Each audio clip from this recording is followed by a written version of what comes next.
अस्सलाम वालेकुम नाज़रीन, मैं हूं कुर्बान बलूच। मेरे पास ताज़ा तरीन इतलात ये है कि पिंडी लंदन राब्ते बहाल हो गए हैं और हॉटलाइन पे राब्ते हुए हैं।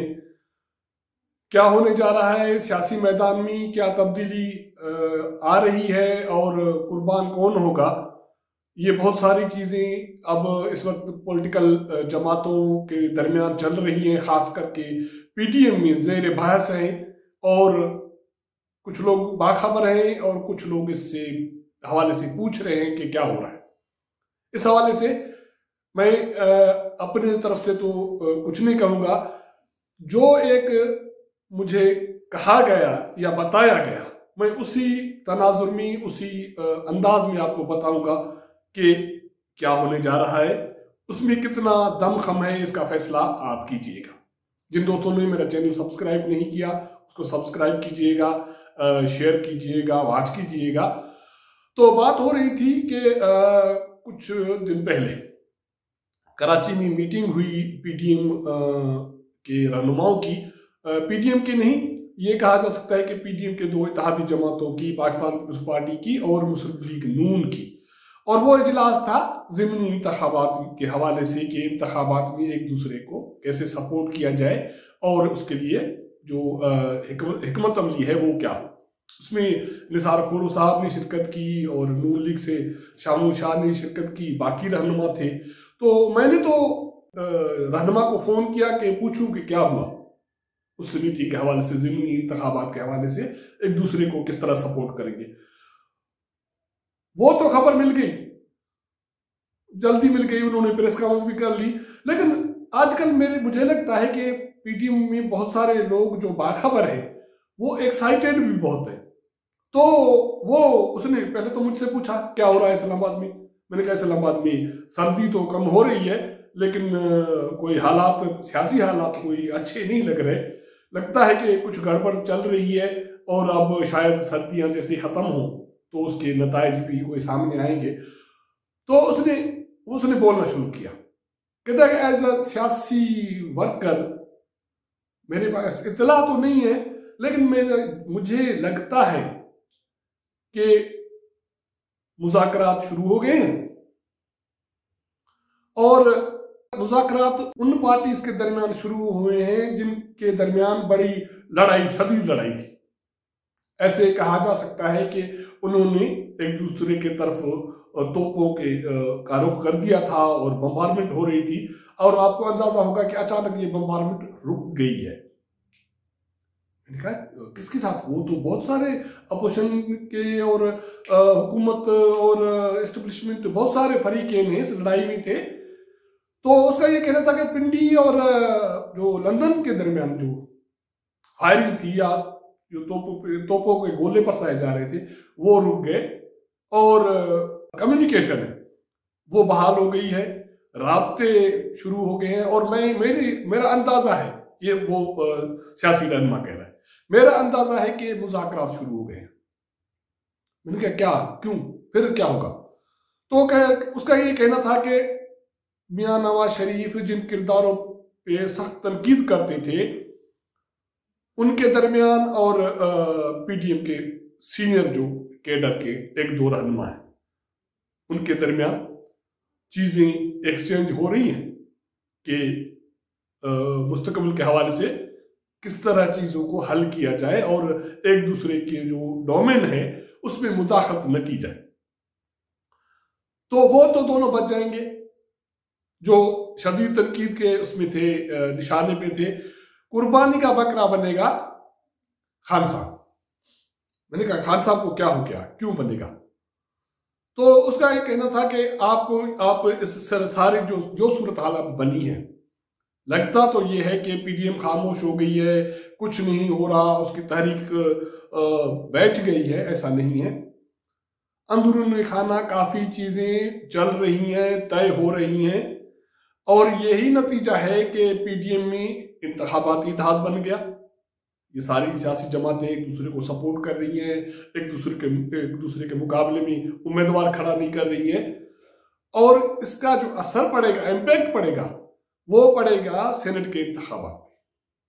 तो मैंने कहा सेनेट को इंतखाबात को क्या होगा? उसमें तो यकीनी तौर पे इमरान खान और उसके इत्तेहादी अब मेजॉरिटी में आ जाएंगे। तो उसका कहना था कि नहीं, यही तो सारा कुछ ये कहा जा सकता है, या मैं उसका कहना है कि यही सारा टारगेट है और इसी के बुनियाद पे तब्दीली आएगी। मैंने कहा कैसे?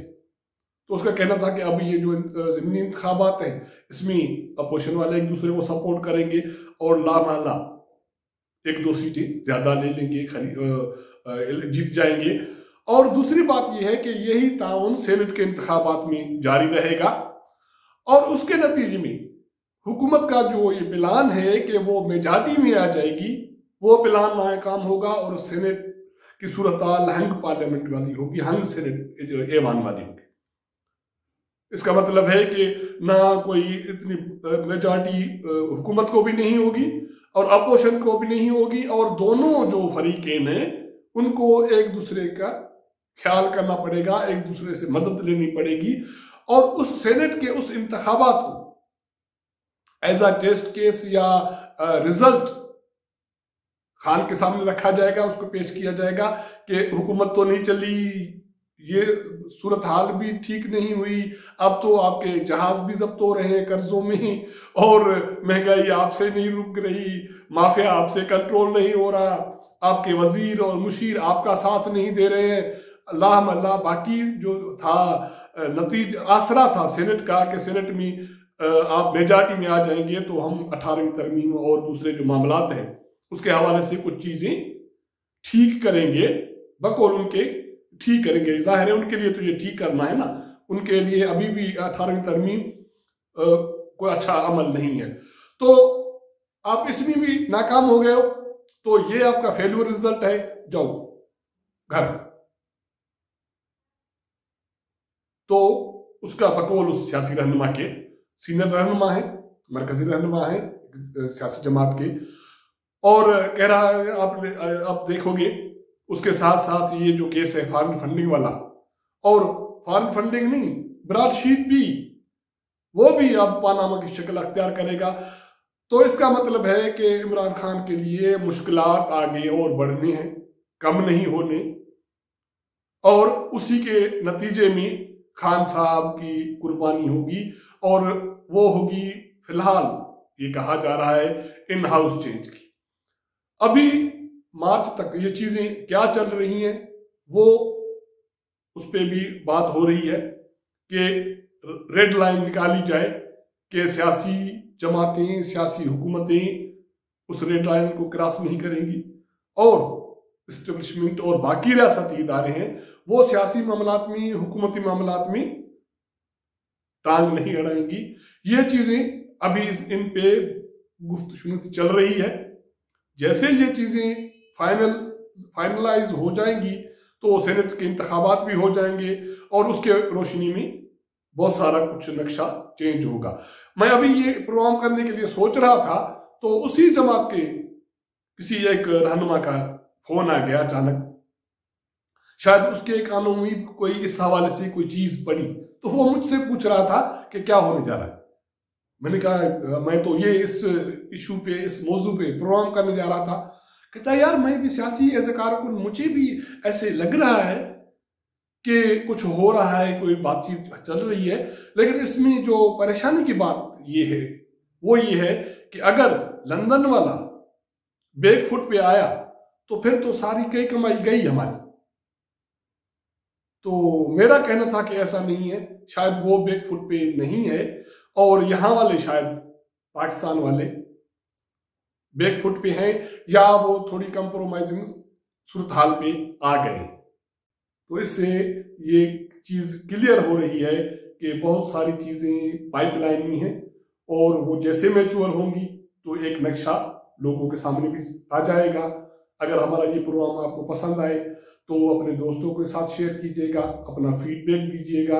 आपके साथ मुलाकात होगी अगले प्रोग्राम में, तब तक इजाजत दीजिएगा। अल्लाह हाफ़िज़।